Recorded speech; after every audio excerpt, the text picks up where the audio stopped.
ధ్యానులందరికి కూడా నా యొక్క ఆత్మ ప్రణామాలు. ఏదైతే పత్రిజీ నుంచి జ్ఞానం పొందిన తర్వాత ఈ జీవితము ఏదైతే ఉందో ఈ భూమి మీద ఆనందంగా ఉండడానికే ఈ భూమి మీదకి వచ్చినాం అనేది అర్థమైంది. సార్ ఎన్నో పుస్తకాలు చదివి ఎంతో జ్ఞానాన్ని మనకిచ్చిండు. నిజంగా ఇలాంటి గురువు ఏదైతే ఉన్నాడో ఎక్కడ కనిపించలేడు. ఎన్నో పుస్తకాలు ఆ విధంగా పాశ్చాత్య పుస్తకాలు కూడా చదవడం జరిగింది. ఈరోజు నేను తీసుకున్న టాపిక్ ఏదైతే ఉందో 4 కమిట్మెంట్స్, 4 ఒప్పందాలు. అంటే మనం ఈ భూమి మీద ఆనందంగా ఉండడానికి 4 కమిట్మెంట్స్ గురించి చెప్పడం జరుగుతుంది. అయితే ఈ ఒప్పందాలంటే ఏంటంటే భార్యాభర్తల మధ్య కూడా ఒప్పందం ఉంటుంది. సంఘాల లోపల ఒప్పందాలు ఉంటాయి. ఒక ట్రస్టుల మధ్య కూడా ఒప్పందాలు ఉంటాయి. ఒక దేశాల మధ్య కూడా ఒప్పందాలు ఉంటాయి. రాష్ట్రాల మధ్య కూడా ఒప్పందాలు ఉంటాయి. అంటే కమిట్మెంట్స్ ఒక ఫ్రెండ్షిప్ లోపల కూడా కొందరు ఒప్పందంతో ఉంటాయి. ఈ విధంగా ఎన్నో కూడా మనం ఒప్పందాలని చూడవచ్చు. కానీ ఇక్కడ ఏదైతే ఉందో మనం వ్యక్తిగతంగా ఒప్పందం చేసుకోవడము ఈ యొక్క అంశం అన్నట్టు. ఒక ఒప్పందం చేసుకోవాలంటే ఇద్దరి మధ్య కానీ, ఒక 2 సంఘాల మధ్య కానీ, 2 దేశాల మధ్య కానీ, 2 రాష్ట్రాల మధ్య కానీ ఒప్పందాలు ఉంటాయి. కానీ ఇక్కడ ఏదైతే ఉందో ఒప్పందం ఉన్నదో వ్యక్తిగతంగా ఇంకొకరి ప్రమేయం లేకుండా మనమే ఒప్పందాన్ని చేసుకోవడం. ఒప్పందం ఏంటంటే మన లోపల ఏదైతే ఉన్నదో నేను ఈ విధంగా ఉండాలని చెప్పేసి మనం నిశ్చయించుకోవడం అన్నట్టు.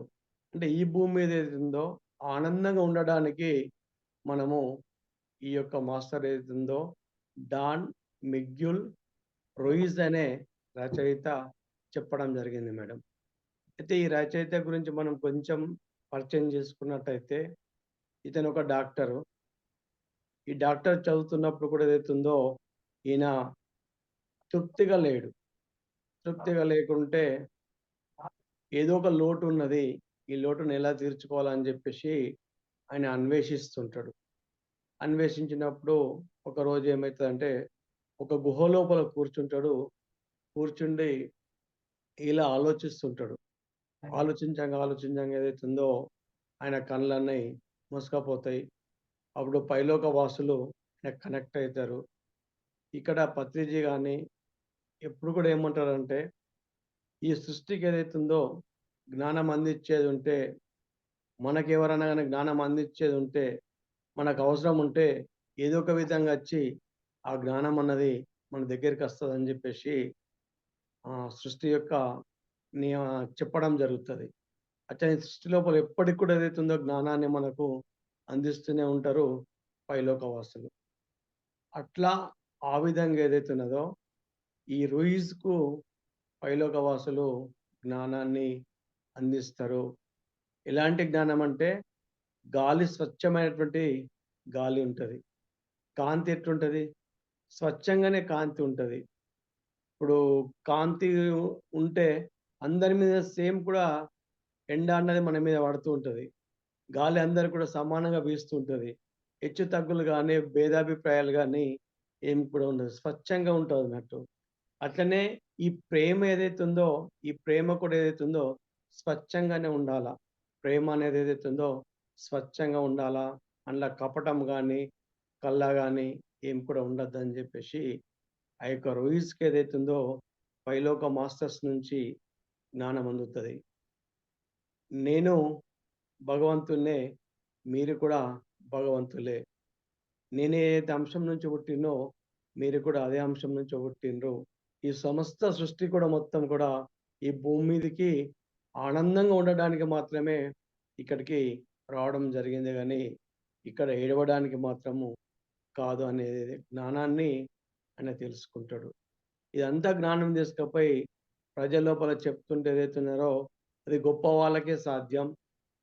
చిన్న వాళ్ళకి ఏదైతుందో ఇది సాధ్యం గాదు. మాతోని సాధ్యం గాదు. అది మీతోనే సాధ్యమైతదని జెప్పేసి అందరూ అంటూ ఉంటారు. ఈ విధంగా ఈయనని ఒక గొప్ప వ్యక్తిగానే ప్రజలు భావిస్తారు. దాని కొరకు ఈ రూయిజ్ ఏమంటాడంటే, మన జీవితం లోపల మనం సరి చేసుకున్నట్టయితే ప్రతి వాళ్ళు కూడా ఈ భూమి మీద గొప్పవాళ్ళు అయ్యే ఛాన్సెస్ ఉంటదని జెప్పేసి చెప్తాడు. మొట్టమొదటి పాయింట్ ఏందంటే, మీ వాక్కు దోషరహితంగా ఉండాల. ఇది మొదటి పాయింట్. అంటే మనం ఆనందంగా ఉండడానికి 4 పాయింట్స్ ఉన్నాయి. 4 ఒప్పందాలు. మొట్టమొదటి ఒప్పందం ఏందంటే, మీ వాక్కు దోషరహితంగా ఉండాల. రెండో వాక్ ఏదైతుందో, రెండోది ఒప్పందం ఏదైతుందో అదేంటంటే, దేనిని వ్యక్తిగతంగా తీసుకోవద్దు. రెండోది. మూడోదేంటంటే, ఊహాగానాలు చేయవద్దు. నాలుగోది ఏదైతుందో, మీ శక్తి మేరకు శ్రమించండి. ఈ 4 ఒప్పందాలు మన జీవితంలో మనం ఒప్పందం చేసుకున్నట్టయితే, మనము ఈ భూమి మీద ఆనందంగా ఉండగలుగుతాం అనేటువంటిది ఆయన చెప్పడం జరుగుతది. అంటే ఈరోజు ఈ వాక్కు దోషరహితంగా ఉండడం గురించి కొంచెం వివరించుకుందాం. ఎందుకొరకంటే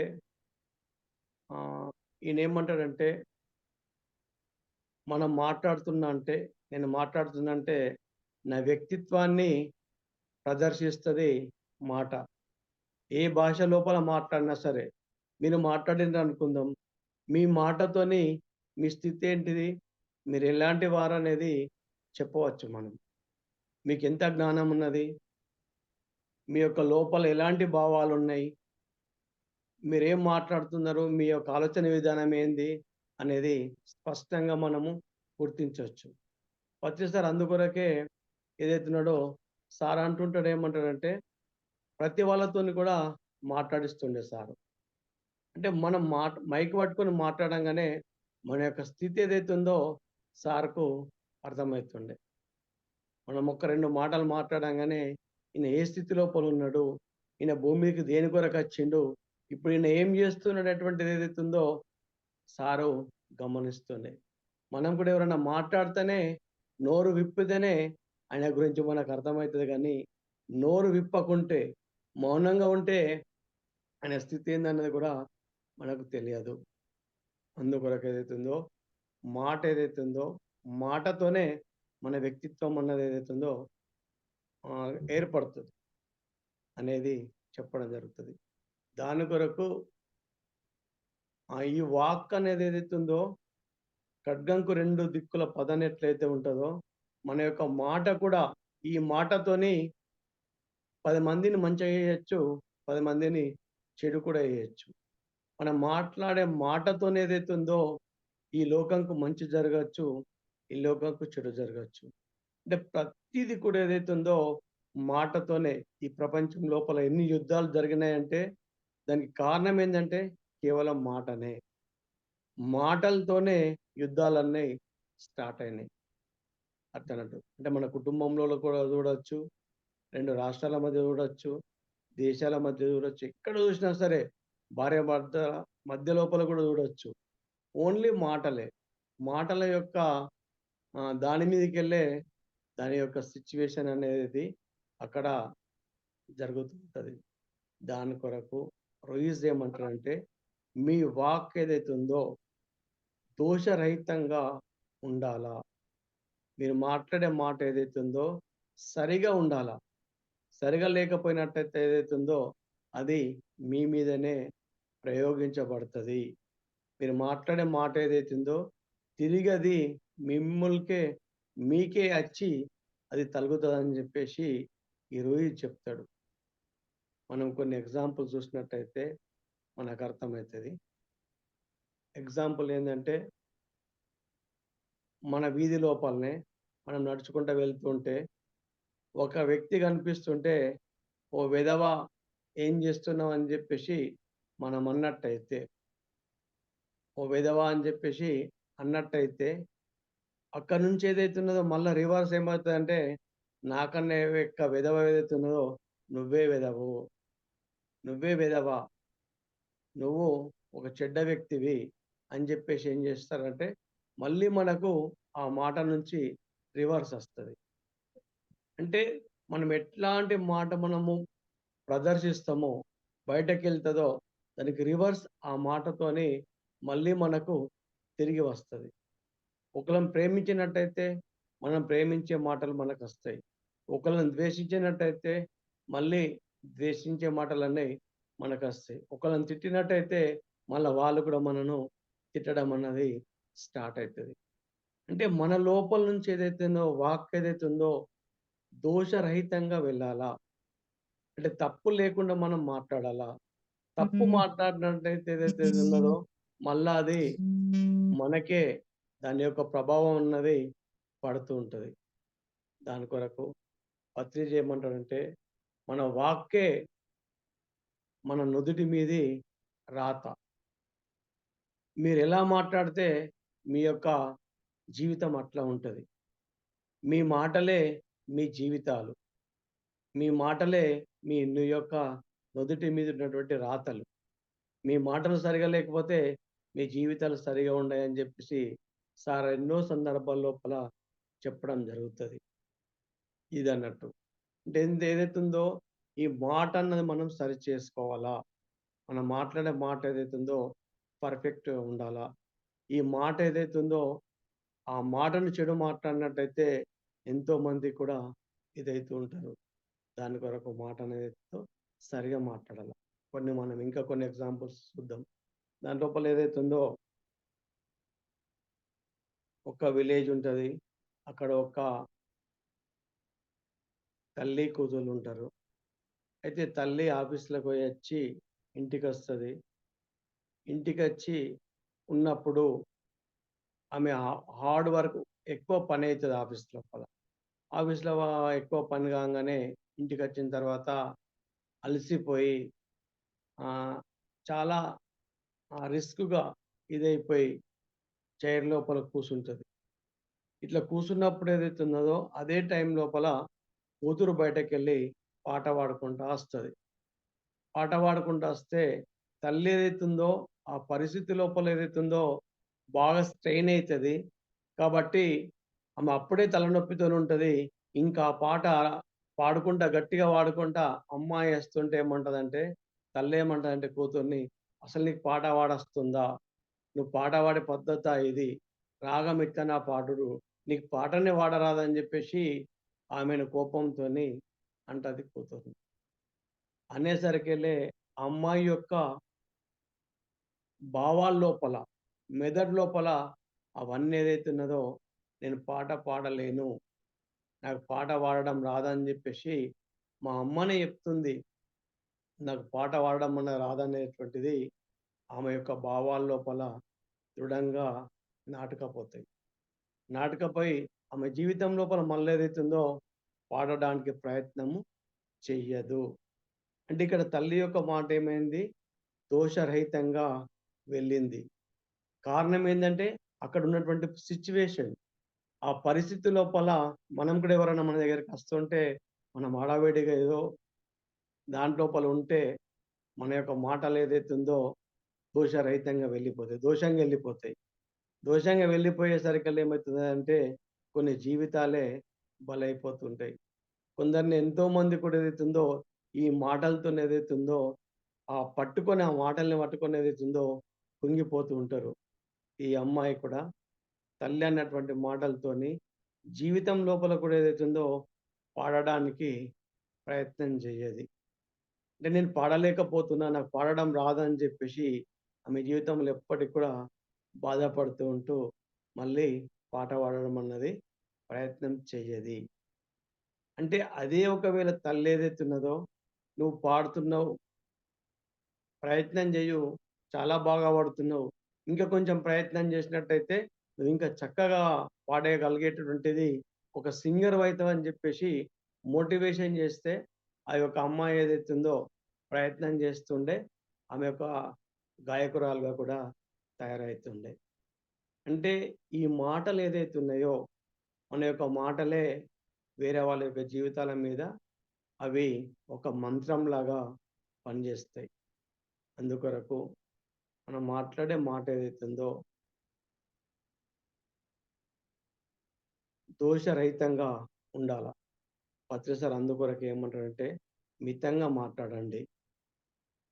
మాట్లాడడం ఎటుకు గూడా నోరున్నదని జెప్పేసి ఎప్పుడు వాగుతూనే ఉన్నట్టయితే దోషాలన్నయి మన దగ్గరకు జరుగుతూ ఉంటాయి. అందుకొరకు మనము దోషరహితంగా ఉండాలంటే మనము అవసరం ఉన్నప్పుడే మాట్లాడాలా. మన మాటతోని 10 మందికి ఉపయోగపడాలా. మనం మాట్లాడితే మనకన్నా ఉపయోగపడాలా, 10 మందికన్నా ఉపయోగపడాలా. వేస్ట్ మాటలేదైతే ఉందో ఈ యొక్క సృష్టి లోపల మనం వదిలిపెట్టొద్దు.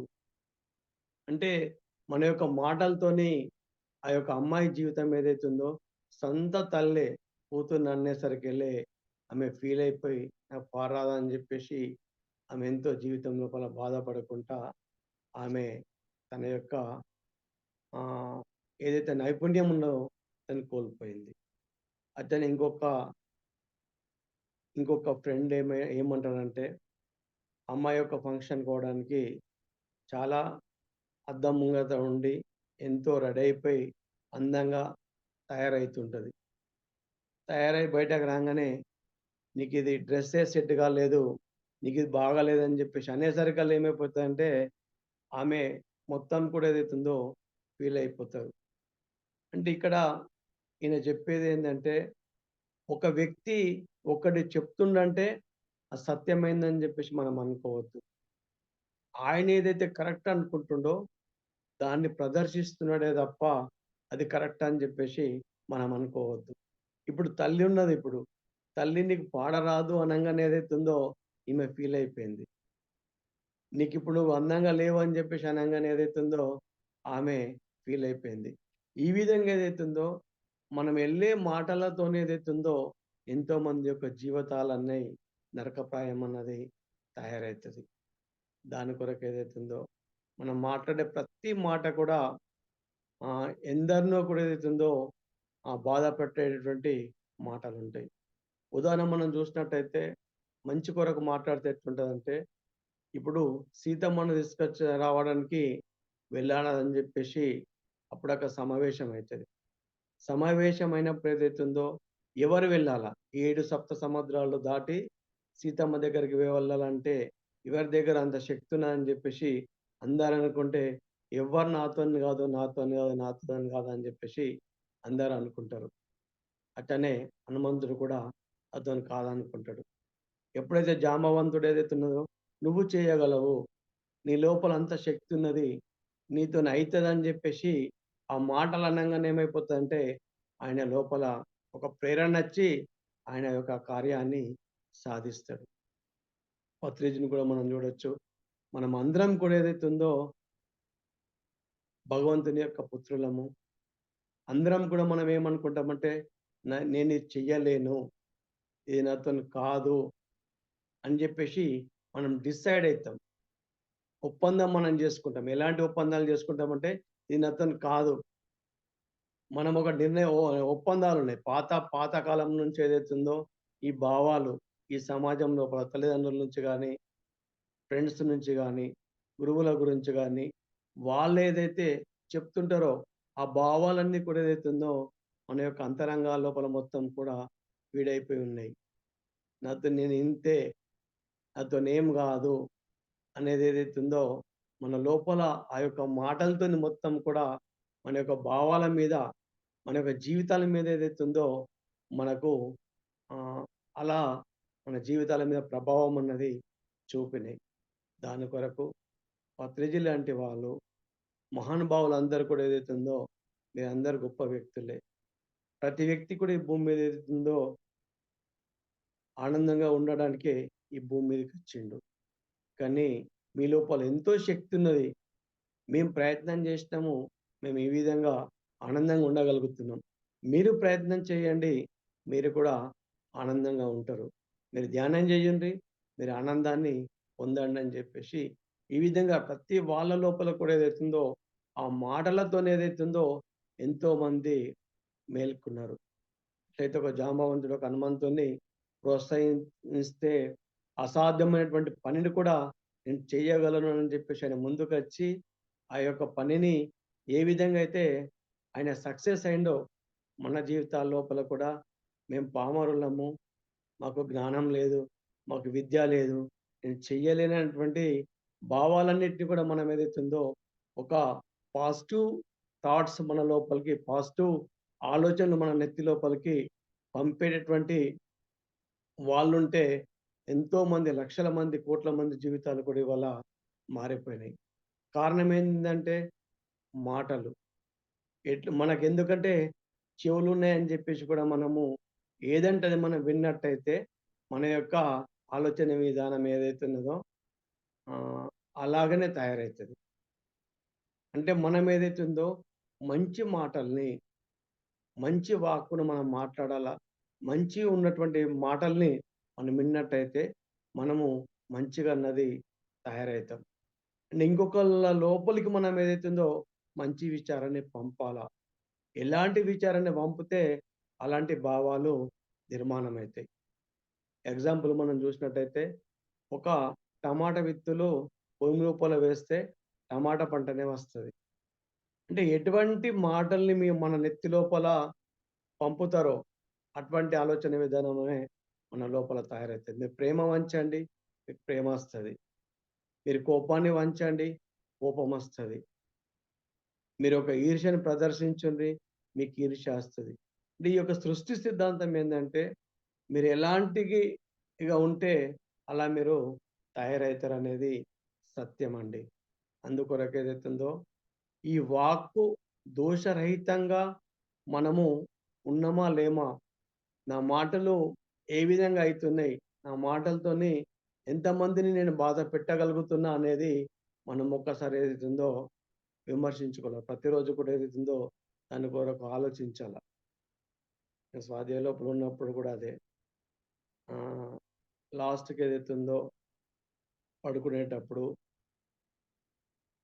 ఏదైతే శ్లోకాలు వాడుతుంటారో, కాయజం కర్మజం వా కరచరణ కృతం వా కాయజం కర్మజం వా శ్రవణ నయనజం వా మానసం వాపరాధం విహితం అవిహితం వా సర్వమేతత్ క్షమస్వ. అంటే నా యొక్క చేతులతోని గాని, నా యొక్క వాక్కుతోని గాని, నా యొక్క పాదాలతోని గాని ఏదన్నా తప్పులు చేసినట్టయితే వాడిని క్షమించు అని చెప్పేసి, అంటే నేనేదైతే తప్పులు చేసినో అవి నేను రేపటి నుంచి నేను చెయ్య అని చెప్పేసి ఒక నిశ్చయించుకోవడం అన్నట్టు. అంటే మనం కూడా ఏదైతే ఉందో ఇవాళ ఎవరిని నేను నా యొక్క వాక్కుతోని దోషంగా మాట్లాడినా, ఎవరిని నేను ఈ వాక్కుతోని నేను బాధ పెట్టినా, మరి మనం ప్రయత్నం చేసినట్టయితే దాన్ని సెట్ చేసుకోవచ్చు. ఇక్కడ నేనేం చెప్తానంటే, ప్రతి వ్యక్తి కూడా ఈ 4 కమిట్మెంట్స్ లోపల ఏదైతే ఉందో, మీ వాక్కుని ఏదైతే ఉందో, మీరు ఈరోజు మొత్తం కూడా గమనించండి. ప్రతిరోజు కూడా గమనించండి. ఎక్కడ నా వాక్కుతోని నేను చెడు చేసినా, నా వాక్కు ఏదైతే ఉందో, నేను మాట్లాడే విధానం ఏదైతే ఉందో, ఎక్కడ అసభ్యంగా మాట్లాడినా, ఎక్కడ నేను దోషంగా మాట్లాడినా, దీన్ని ఎలా సెట్ చేసుకోవాలా? ఎక్కడెక్కడ ఇదైందని జెప్పేసి మనం గమనించి ప్రయత్నం చేసినట్టయితే ఏదైతుందో మన వాక్కును దోషరహితంగా మనము మాట్లాడగలుగుతాం. ఒక వ్యక్తి ఎట్లయితే ఒక సైకిల్‌ను ప్రాక్టీస్ జేసినప్పుడు వెంటనే సైకిల్ తొక్కడం వస్తదా? రాదు. ప్రతిరోజు ప్రాక్టీస్ చేస్తుంటే ఏదైతుందో ఆయన సైకిల్‌ను పడిపోకుండా తొక్కగలడు. అట్లనే ప్రతిరోజు కూడా మనము ప్రయత్నం చేస్తుంటే ఏదైతుందో, మనం మాట్లాడే వాక్ ఏదైతే ఉందో దోషరహితంగా తయారైతది. మనం మాట్లాడే ప్రతి మాట కూడా ఇంకొకళ్ళకు హెల్ప్‌ఫుల్‌గానే ఉంటది. ఇంకొకళ్ళకు ఉపయోగపడుతూనే ఉంటది. ఇంకొకళ్ళను అవమానపరిచే స్థితి లోపల మన మాటలన్నీ ఉండయి. అంటే ఈ విధంగా మన యొక్క వాక్కుని ఏదైతే ఉందో మనమే కమిట్మెంట్ చేసుకోవాల. ఇది ఎవరితోని ఒప్పందం గాదు. నా ఒప్పందం ఏమున్నది? నేను పర్ఫెక్ట్‌గా మాట్లాడతా. ఎవరిని కూడా ఏదైతుందో కించపరచను. ఎవరిని కూడా ఏదైతే నేను అవమానపరచను. ఎవరిని కూడా ఏదైతుందో ఏమన్నా గాని, వాళ్ళేమన్నా మాట్లాడని. కానీ నేనెవరిని కూడా నేను బాధ పెట్టను. వాళ్ళు తెలుసో తెలియకనో వాళ్ళలా మాట్లాడతారు.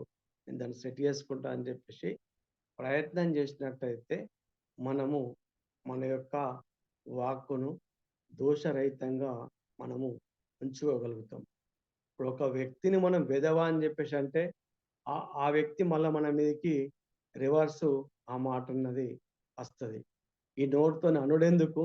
మళ్ళా ఆ నోటితోని మనం ఏదైతుందో అనిపించుడు ఎందుకొరకు అనేది ఈయన యొక్క సిద్ధాంతం. అందుకొరకు మాట మాట్లాడే ముందే మన యొక్క మాట ఏదైతుందో జాగ్రత్తగా మాట్లాడాలి. ఇప్పుడు నడిచేటప్పుడు ఏదైతుందో జారితే కాళ్ళు తీసుకోవచ్చు. కానీ ఒక్కసారి ఆ మాట మన యొక్క నోటి నుంచి బయటకెళ్ళిందంటే, ఆ సృష్టికి వెళ్ళిందంటే, మళ్ళీ దాన్ని వాపసు తీసుకోవడం అన్నది కుదరదు. అందుకొరకు ఆలే ఆలో మాట్లాడే ముందు ఆలోచించాలి. మాట్లాడే ముందు ఒక్క క్షణము ఆలోచించి మీరు ఆ మాటని ఈ సృష్టి లోపలికి ఆహ్, విడవాలని జెప్పేసి అంటుంటారు. అందుకొరకు ఏదైతుందో మనం ప్రయత్నం జేస్తే మన వాక్కును దోషరహితంగా ఉంచుకోగలము. సారంటడు, "నీ నోటి మాటలే నీ నుదటి రాత" అని జెప్పేసి చెప్తుంటారు. అంటే మనం అందరం కూడా ఏదైతే ఉందో, నేను ఇంతే, నాకిలానే ఉన్నా, నేను ఇలాగనే మాట్లాడతా అని జెప్పేసి, నాకు మాట్లాడడం రాదు అని జెప్పేసి అందరనుకుంటారు. మీరు ప్రయత్నం చేయండి. ప్రతి వాళ్ళకి కూడా మాట్లాడే విధానం వస్తది. ధ్యానం జేయకమున్న ముందు ఎవరికి మాట్లాడడం రాదు. ఏ స్టేజ్ మీద మాట్లాడాలన్నా గానీ, ఎన్ని డిగ్రీలున్నా సరే, మైక్ పట్టుకొని మాట్లాడమంటే మాట్లాడలేరు. అదే ప్రయత్నం చేసినట్టయితే ఏదైతుందో, వాళ్ళు ధారాళంగా మాట్లాడగలుగుతారు. అంటే ప్రయత్నం ప్రతి దానికి కూడా ఏదైతుందో పురుష లక్షణం. మీరు ప్రయత్నం చేయండి. మీతోని పాసిబుల్ అయితది ప్రతీది కూడా. ఎందుకొరకంటే ఏది అసాధ్యం అన్నది లేదండి. దాని ఎనక ఎవ్వరైనా తీసుకోండి. వాళ్ళు కొంచెం కష్టం తొందరగానే కొందరు గెట్ ఆన్ అయితారు. కొందరు ఎంపై ఇంకా ఎక్కువ ప్రయత్నం చేసినట్టయితే ప్రతి వ్యక్తి కూడా దోషరహితంగా మాట్లాడొచ్చు. ఎక్కడెక్కడ నేను దోషంగా ఈరోజు మాట్లాడినా జెప్పేసి మీరు రోజు కూడా పరిశీలించండి. ఎక్కడెక్కడ నేను ఈ విధంగా అయితున్నా అని జెప్పేసి ఎరుక జీవితం లోపల ఉన్నట్టయితే ఎరుకను కోల్పోయినప్పుడే మన యొక్క మాట అనేది అపసవ్యంగా వస్తది. ఎరుక స్థితి లోపల ఉన్నట్టయితే మనము మంచిగానే మాట్లాడతాం. ఎరుక తప్పినప్పుడు మాత్రమే మన యొక్క మాట ఏదైతే ఉందో వేరే రకంగా రావడం జరుగుతది. అందుకొరకు పత్రిక ఏమంటారంటే, ప్రతి క్షణం కూడా మీరు మీ జీవితం లోపల ఎరుకతో జీవించండి. ఎరుకతో తినండి. ఎరుకతో మాట్లాడండి. ఎరుకతో వ్యవహరించండి. ప్రతి దానికి కూడా సార్ ఏమంటాడంటే, ఎరుక అన్నది ఇంపార్టెంట్ అని జెప్పేసి సార్ చెప్తుంటాడు. ఇట్లా ఈ రూల్స్ కూడా ఏమంటాడంటే, మనం ఈ భూమి మీద ఆనందంగా ఉండడానికే మనమచ్చినాం. 10 మందిని మనం 10 మాటలని మళ్ళా వాళ్ళతోని అనిపించుకునే ముందు మన యొక్క మాటనే పర్ఫెక్ట్ ఎళ్ళినట్టయితే మనకెలాంటిది కూడా జీవితం లోపల దుఃఖం అన్నది రాదు. మన మాట ఏ విధంగా అయితే అస్తుంటదో, ఆ మాట మీదకెళ్ళే ఆ ప్రత్యర్థి వ్యక్తి నుంచి మనకు రివర్స్ అన్నది కొడుతూ ఉంటది. దాని కొరకు ఏదైతుందో మనము ఎరుక లోపల ఉండి, మనం మాట్లాడే విధానం ఏదైతుందో మంచిగా మాట్లాడినట్టయితే మళ్ళీ మనకు అక్కడి నుంచి కూడా అదే విధంగా మన మన మీదికన్నది అది ప్రయోగించబడుతది. అందుకొరకు ఏదైతుందో ఈ రూయిజ్ ఏమంటుండంటే, ఈ భూమి మీద ప్రతి వ్యక్తి కూడా ఆనందంగా ఉండాలంటే మీ మాటలే మీ జీవితాలు. మీ మాటలే మీరు ఇలా ఉన్నటువంటి కుటుంబం లోపల మీరు ఈ స్థితి లోపల ఉన్నారంటే దానికి కారణం ఏందంటే మీ మాటలే. మీ మాటలు ఎట్లయితే ఉన్నాయో అట్లనే మీ జీవితాలన్నీ ఉన్నాయి.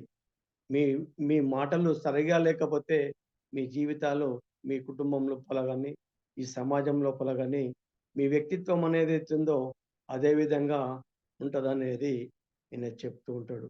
అంటే మనం మాట్లాడే మాటలు ఏదైతుందో అవే మన జీవితాలు. అందుకొరకు ఏదైతుందో ప్రతి వ్యక్తితోని కూడా పాసిబులే. ప్రతి వ్యక్తి కూడా ఏదైతే ఉందో తన యొక్క మాటను సవ్యంగా చేసుకోవచ్చు.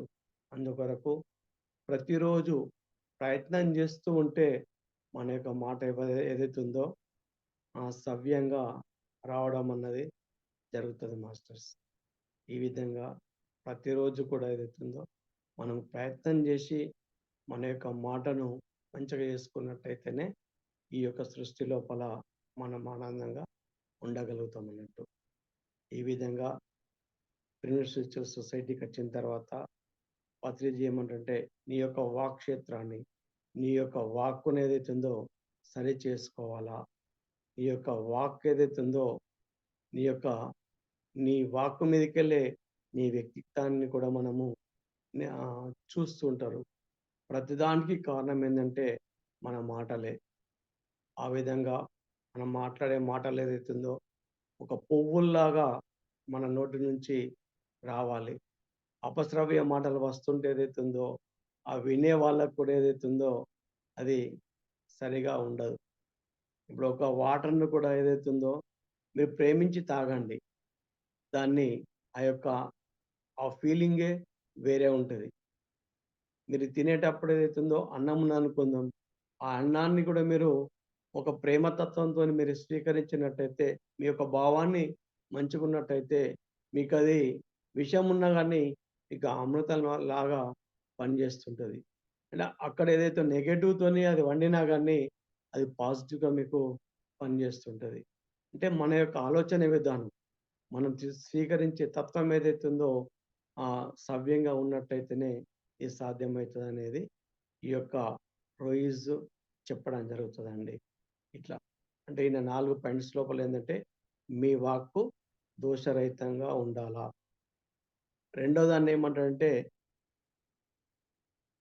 దేనిని వ్యక్తిగతంగా తీసుకోవద్దు. అందరేమనుకుంటారంటే, ఎవరైనా ఇద్దరు మాట్లాడుతున్నారంటే, నా గురించి ఏం మాట్లాడుతున్నారో అని జెప్పేసి మూడో వ్యక్తి అనుకుంటారు. అంటే ఏదైతే ఉందో ఎవరన్నా ఇప్పుడు వెధవ అన్నారనుకుందాం.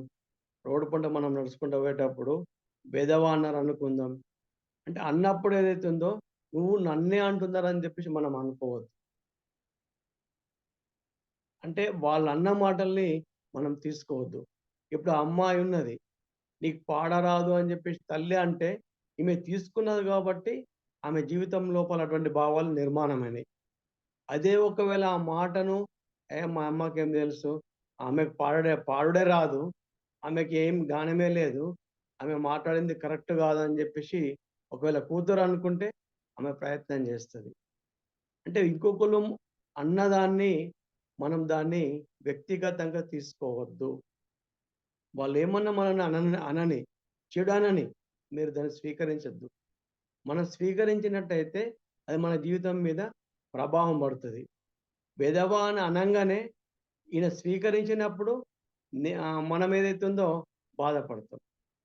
అదే దాన్ని మనం స్వీకరించక, మనం దాన్ని తీసుకోకపోయినట్టయితే మనకే ప్రాబ్లమ్ లేదు. అందుకొరకు ఏదైతే ఉందో దేనిని వ్యక్తిగతంగా తీసుకోవద్దనేది రెండో ఫండమెంటల్. రెండో ఒప్పందం. అంటే ఎవ్వరేమన్నా అనని మీరు దాన్ని పట్టించుకోవద్దు అనేది ఈయన చెప్తూ ఉంటాడు. రెండో సిద్ధాంతం లోపల. అర్థమైంది కదా మనకు. దేనిని వ్యక్తిగతంగా తీసుకోవద్దు. ఎవ్వరేమన్నానని దాన్ని మీరు వదిలిపెట్టేయండి. ఆయన యొక్క జ్ఞానం ద్వారా ఆయన స్థితి లోపల ఆయన మాట్లాడుతున్నాడు. ఆయనకు తెలిసినట్టయితే ఆయన ఆ విధంగా మాట్లాడాడని చెప్పేసి మనము భావించినట్టయితే మనము ఆనందంగా ఉండగలుగుతాం. అందుకొరకే ఇక్కడ ఏమంటున్నాడంటే దేనిని వ్యక్తిగతంగా తీసుకోవద్దు అనేది రెండో పాయింట్. మూడో ఒప్పందం ఏందంటే దేనిని ఊహించవద్దు. ఊహాగానాలు వద్దు. అందరేమంటారనుకుంటారంటే నేను ఈ విధంగా కావాలి, నేను ఈ విధంగా ఉండాలి, నేను ఈ విధంగా వాళ్ళని మార్చుకుంటా. ఇప్పుడు భార్యాభర్తలు ఉన్నారనుకుందాం. పెళ్లి కాకుండా ముందు ఏదైతుందో, నేను నా భర్తను నా అనుకూలంగా నేను మార్చుకుంటా అని జెప్పేసి అనుకుంటారు. ఇక్కడ రూల్స్ ఏమంటారంటే, ఎవరిని ఎవరు మార్చలేరు. అంటే ఎవరికి ఉన్నటువంటిది వాళ్ళకే వదిలిపెట్టేయాల. అంటే ఊహాగానాలు చేసుకోవడం ఏదైతుందో చెయ్యొద్దు. ఊహాగానాలు ఏదైతుందో అవి సరిగావు. ఊహించుకోకండి. అందరూ కూడా ఏదేంటంటే ఇట్లా అయితది, అట్లా అయితది అని జెప్పేసి ఊహించుకుంటారు. ఊహించుకోవడం వల్ల ఏదైతుందో అది టైం వేస్ట్. ఊహ ఊహించుకో ఊహించుకోవడం కన్నా ప్రశ్నించడం మనము నేర్చుకోవాల. ప్రశ్నించాల. మీకేమన్నా ఊహించుకునుడు ఏదైతుందో దాంతోని మన యొక్క ప్రాబ్లమ్ సొల్యూషన్ కాదు. మన ప్రాబ్లమ్ సొల్యూషన్ గావాలంటే ఊహాగానాలు చేయొద్దు. అవసరం పడితే అడగండి మీరు. మీకు మీదేదైతుందో మీ లోపల ఏదైతే ఉంటే క్లారిటీ చేసుకోవాలా. అడగాల. ప్రశ్నించాలా. ఈ విధంగా ఏదైతుందో ఆ యొక్క రిలీజు చెప్పడం జరుగుతది. దేనిని వ్యక్తిగతంగా తీసుకోవద్దు. దేనిని ఊహాగానాలు చేయవద్దు. చివరిది ఏదైతుందో నాలుగో ఒప్పందం ఏదైతుందో, మీ శక్తి పరిధి మేరకు శ్రమించండి. మనకెంతైతే శక్తి ఉన్నదో అంత పని చేయమని చెప్తుండు. శక్తిని మించి పని చేసినా గాని ఈ శరీరం ఏదైతుందో అలసిపోతది. శక్తిని మించి మీరు ధ్యానం చేసినా గాని శరీరం ఏదైతుందో సహకరించది. శక్తి ఉంటది. కానీ కొందరు ఏదైతుందో శ్రమ అన్నది చెయ్యరు. అంటే శక్తి మేరకు శ్రమించాలా అనేది ఈయన 4వ పాయింట్ లోపల చెప్తుంటాడు. ఇవన్నీ ఏందంటే మనం ప్రయత్నం చేసినట్టయితే మనము మన జీవితం లోపలికి తెచ్చుకోవచ్చు. ఇది 4 క్లాసులు చెప్పాలా? కాకపోతే మనకెందుకంటే టైం అన్నది లేదు కాబట్టి నేను ఓన్లీ ఇట్లా టచ్ చేయడం జరిగింది ఖాళీ. మీరు 4 కమిట్మెంట్స్ బుక్ ఉంది. 4 ఒప్పందాలు అనేటువంటి పుస్తకము. ఆ పుస్తకం మీరు చదవండి. అంటే పత్రిజీ నిజంగా చెప్పాలంటే మనం ఎప్పుడైతే జ్ఞానాన్ని పెంచుకుంటామో అప్పుడే మన జీవితాలన్నీ మారుతాయి. ధ్యానం ఎంతైతే అవసరమో జ్ఞానం కూడా అంతే అవసరం. అంటే జ్ఞానం లేకపోయినట్టయితే మనకు ఎలా ఉండాలనేది మన క్లారిటీ అనేది రాదు. మనం ప్రయత్నం చేయలేము. జ్ఞానం ఉన్నప్పుడే మనం ప్రయత్నం అనేది చేస్తాం. దాని కొరకు ఏదైతుందో ప్రతి వ్యక్తి కూడా ఈ భూమి మీద ఏదైతుందో జ్ఞానం జ్ఞానం లేనప్పుడు ఒకలాగా ఉంటాడు. జ్ఞానం వచ్చిన తర్వాత ఒకలాగా జీవించడం అన్నది జరుగుతుంటది. దాని కొరకు సార్ ఎప్పుడు చెప్తుంటాడు ఏంటంటే స్వాధ్యాయం అన్నది చేయాల మనం. పుస్తకాలన్నది చదవండి. పుస్తకాలు చదవకపోయినట్టయితే మీరు సజ్జన సాంగత్యము చేయాలా. ప్రతి వాళ్ళని కూడా మీరు అడగండి, తెలుసుకోండి. అడుగుతేనే ఎవరైనా గాని చెప్తారు. అడగంది ఎవరొచ్చి మనకి ఏది కూడా చెప్పరు. దాని కొరకు ఏదైతుందో మనకు ఆసక్తి అన్నది మనం పెంచుకోవాలా. ఈ భూమి మీదకి వచ్చిన పర్పస్ ఏదైతుందో ఆనందంగా ఉండడానికే ఈ భూమి మీదకి మనం వచ్చినాం.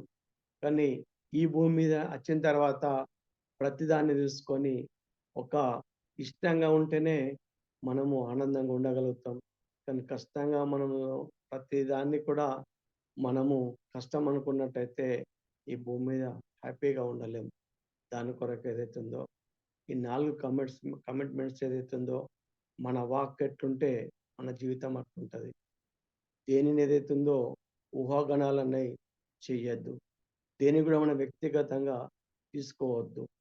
అందరూ కూడా ఏదైతుందో ఏది చెప్పినా గాని నన్నేమంటున్నారో, నన్నేమని వీళ్ళు మాట్లాడుతున్నారో, నన్నే విధంగా వీళ్ళు అనుకుంటున్నారో అని చెప్పేసి మనము ప్రతిదాన్ని కూడా మన గురించే వీళ్ళు మాట్లాడుతున్నారని చెప్పేసి మనం అనుకుంటాం. ఈ విధంగా దేన్ని కూడా మనం ఏదైతుందో వ్యక్తిగతంగా తీసుకోవద్దు. మళ్ళీ మనకెంత శక్తి ఉంటే అంత మనం శ్రమ చేయాల. ఒక 50 కిలోలు మోసేంత మనకు శక్తి ఉంటే 50 కిలోలు మోయండి. కానీ 60 కిలోలు మోసినట్టయితే ఏమైపోతదంటే మనం అలసిపోతాం, చెయ్యలేం. మీరు 2 గంటలు ధ్యానం చేసే శక్తి ఉంటే 2 గంటలు ధ్యానం చేయండి. కానీ నేను 3 గంటలు ధ్యానం చేసేటోళ్ళ మీద పోటీ పడి నేను 3 గంటలు చేస్తా అనుకోవడం ఏదైతుందో తప్పు. అంటే మీ దగ్గర ఎంత శక్తి ఉంటే, మీ శరీరం లోపల ఎంత అయితే శక్తి ఉందో, తాకతుందో, చెయ్యగలరో అంత చేయండి. శక్తిని ఏదైతే ఉందో దాచిపెట్టుకోవద్దు. శక్తిని మించిన పనులు కూడా చెయ్యొద్దు. మన దగ్గర ఎంత శక్తి ఉంటదో, మీ జీవితం లోపల ఏదైనా సరే, ఒక ఇల్లు కట్టాలనుకుంటే నీ శక్తి ఎంతుంటే అంత ఎయ్యు. ఒక బరువు మోయాలనుకుంటే శక్తి ఎంతుంటే అంత ఎయ్యు. ఒక పని ఎంత చేయాలనుకుంటే మీ దగ్గర శక్తి ఎంతుంటే అంత చేయాలి. శక్తిని మించినటువంటి పని చేసినట్టయితే మనము దాంట్లోపల దుఃఖాన్ని తెచ్చుకుంటాం. అందుకొరకు ఏదైతుందో ఈ భూమి మీద ఆనందంగా ఉండడానికే మనం వచ్చినాం. ఈ విధంగా ఈ 4 ఒప్పందాల గురించి ఈ యొక్క డాన్ రూయిజ్ ఏదైతే ఉందో చెప్పడం జరుగుతుంది. మన వాక్కు దోషరహితంగా ఉండాలా. రెండోది ఏదైతే ఉందో శక్ మీ ఏది దేనిని వ్యక్తిగతంగా తీసుకోవద్దు. మూడో పాయింట్ ఏంటంటే ఊహాగానాలు చేయవద్దు. నాలుగో పాయింట్ ఏదైతే ఉందో శక్తి మేరకు శ్రమ చేయడం మనము నేర్చుకోవాల. ఇట్లా ఈ 4 పాయింట్లతోని ఈ నరకం అనే జీవితాన్ని స్వర్గంగా మనము మార్చుకోవచ్చు. ప్రయత్నం చేసినట్టయితే ప్రతి వ్యక్తితోని కూడా ఇది సాధ్యమవుతుంది. మీకు ఎంతైతే అంత శ్రమ చేయండి. అందరిని చేతులు చాపి అవసరం లేదు. మీకు ఎంతైతే అంత సంపాదించుకోండి. మీ శక్తి ఉన్నంత వరకు ధ్యానం చేసుకోండి. ఈ విధంగా మీ శక్తి ఏదైతే ఉన్నదో ఆ శక్తి మేరకు పని చేసుకున్నట్టయితే ఈ భూమి మీద మనము ఆనందంగా ఉండగలుగుతామని చెప్పేసి ఆ యొక్క రూయిజు చెప్పడం జరుగుతుంది. ఇదండి మాస్టర్స్. మనం ఎందుకు రకంటే ఈ భూమి మీదకి ఆనందంగా ఉండడానికే మనం వచ్చినాం. ఏడవడానికి మనం రాలేము. ఆనందంగా ఉండడానికే ఈ భూమి మీదకి వచ్చినాం కాబట్టి మనం ప్రయత్నం చేసినట్టయితే మనము ఆనందంగా ఉండగలుగుతాం.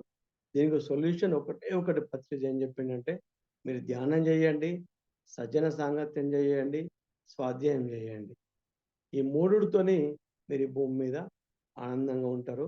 ప్రతి వ్యక్తి కూడా లక్షల మంది, కోట్ల మంది ఆనందంగా ఉన్నారు కాబట్టి ఈ శ్వాస మీద ధ్యాసతోని మీరు ఆనందంగా ఉంటారని చెప్పేసి సార్ చెప్పడం జరిగింది మాస్టర్స్. ఈ అవకాశం ఇచ్చినటువంటి మీ అందరికీ ధన్యవాదాలు. థ్యాంక్